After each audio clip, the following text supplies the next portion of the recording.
On one particular hot summer weekend, me and my couple of friends, including my boyfriend, let's call him Tony, and my older brother, let's call him Brad, decided we were going to go camping for the weekend since it was such a warm week. Tony's parents had owned a cabin way out in Ludington, surrounded by a huge wooded area with a personal lake and no neighbors for at least 4 miles. But being stupid teenagers, we didn't really think about that. All we were ready for was to party like any normal teenagers would. Well, after being there for 2 hours, our fun started. Tony's friends had to bring tons of alcohol and weed to last us for the weekend, so we wouldn't be bored since we had no service and only movies to watch. After it got around 12 a.m. and was pitch black, we decided we had a huge bonfire going. It was a total of 6 people, including me and Tony.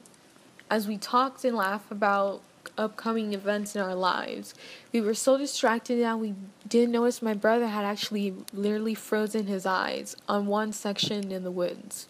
Mind you, we were all intoxicated and high at the same time. Eventually, our talking ceased when Tony realized his friend and my brother had an emotionless expression. "Hey, dude, you alright?" he asked Brad. Silence. Brad didn't reply or even make any movements that would indicate he heard him. After that, I started to get scared as well as the 2 other girls there. It took a lot for my brother to act that way. Eventually, I was first to catch on that he was excessively staring into a certain part of the woods. I turned my head and followed his gaze, the best I could. When I finally caught on to what he was staring, my heart dropped. There, right fucking there, was, at a first look, a dog. At least that's what I thought. It was some person's dog that wandered off. But then my brain kicked in and I realized there was neighbors for miles. So how could there be a dog? My mind started to race while Tony still tried to get Brad to speak or even move. In one motion, this thing stood up tall. And when I say tall, I mean fucking gigantic. It had to be at least 6 feet tall. Everyone's seen it then. How could you not? The other 2 girls and the other boy with us gasped, and they suddenly grasped my brother was still as a stick. No one moved for what seemed like hours. Tony was the first to talk.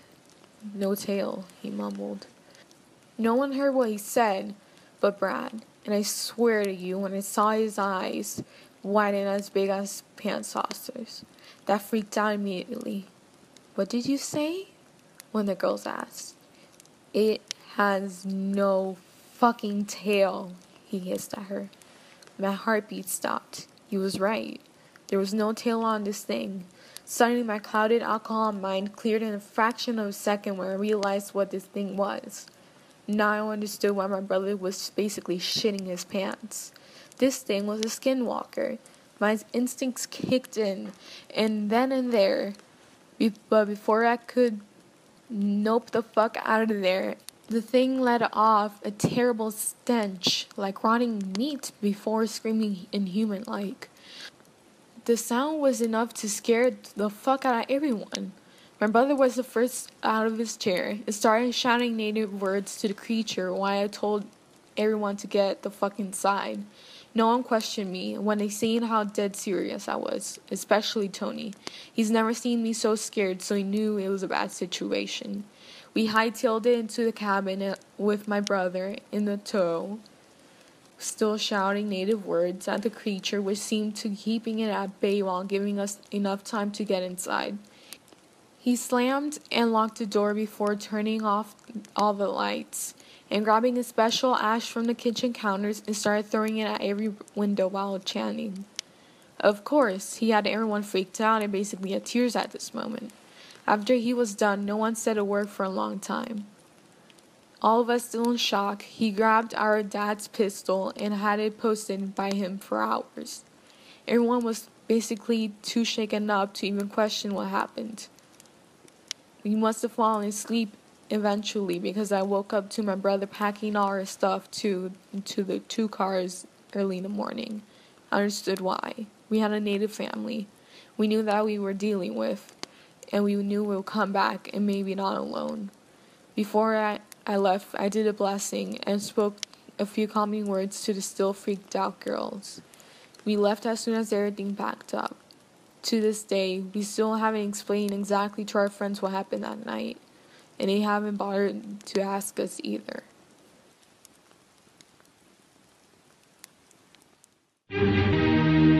Like, subscribe.